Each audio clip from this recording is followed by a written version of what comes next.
Since New Mexico's first licensed sales of adult-use cannabis began nearly 2 years ago, the state has seen a wave of dispensaries open up. For Sierra Herzl, general manager at Aizo Botanicals in Las Cruces, legalization has made it easier for medical patients like her to have access to cannabis. I ended up in the hospital a number of years back. I had massive internal infection, and my doctor at the time is not able to prescribe because he's federally funded. But he knew my feelings on opiate painkillers, and he said, I will do anything in my power to help you get that medical card because I know it will be better for you. And he was right. It was a painful recovery.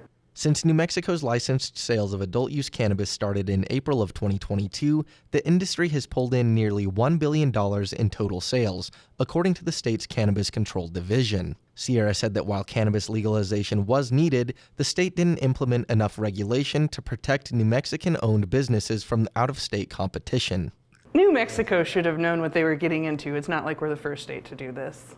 It should have been limited to New Mexico residents' licenses for at least, 1 to 5 years before they let big money from out of state come in here. They got to give the local stuff the chance to actually survive. Otherwise, it's just going to be businesses popping up and going down. The founder of Aizo Botanicals, Dr. Hilda Luz Chavez, echoed this sentiment. Dr. Chavez said that while cannabis legalization has been a net positive for the state overall, the Cannabis Control Division could do more to ensure a safe and competitive marketplace. There is no law enforcement side to the Cannabis Control Division. They barely have compliance as of last year, and so there's a lot of openings for exploitation by illegal operators. And this year they're starting to kind of crack down, but it still needs work.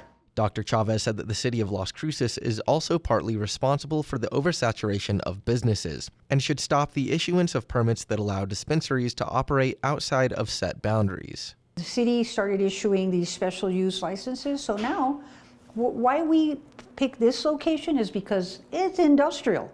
There are no churches, schools, or parks anywhere near us. It's not the best location in terms of aesthetics, but it followed the rules. These people, like on Mesquite and on Main Street, there's dispensaries that opened up right next to another dispensary or next to a church or a neighborhood. They got special use permits. That's not okay.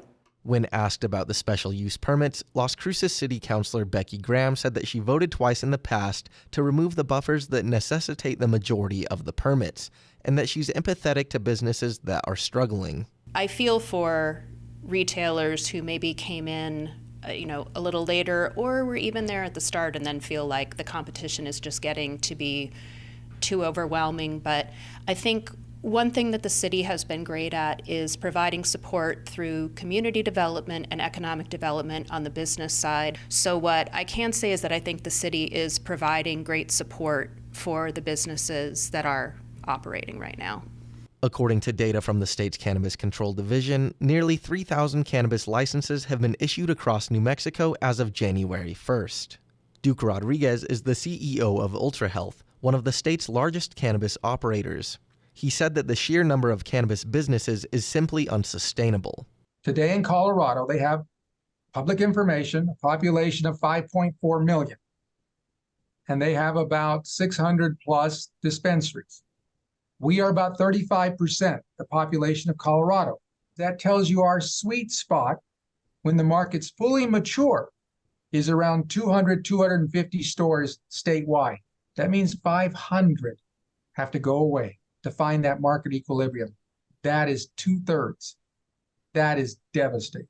Rodriguez said that with the upcoming legislative session in New Mexico, putting a pause on the distribution of licenses won't change much. Rather, he said the state needs to lower cannabis taxes and step up enforcement against illegal operators.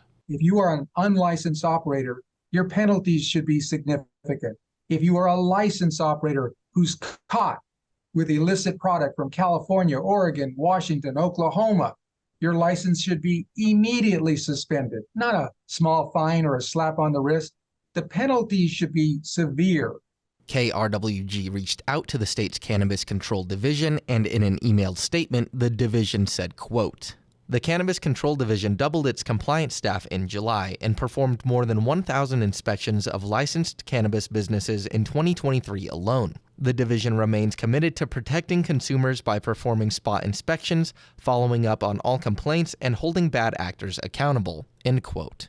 As for Dr. Chavez, she said she's not worried about her business, but that anyone looking to break into the industry should be cautious. If anybody is interested in jumping into the green rush, so to speak, and they think they're going to make millions of dollars, that's not realistic. Any business, whether it's a grow facility or a manufacturing facility or a dispensary, it takes time to develop it.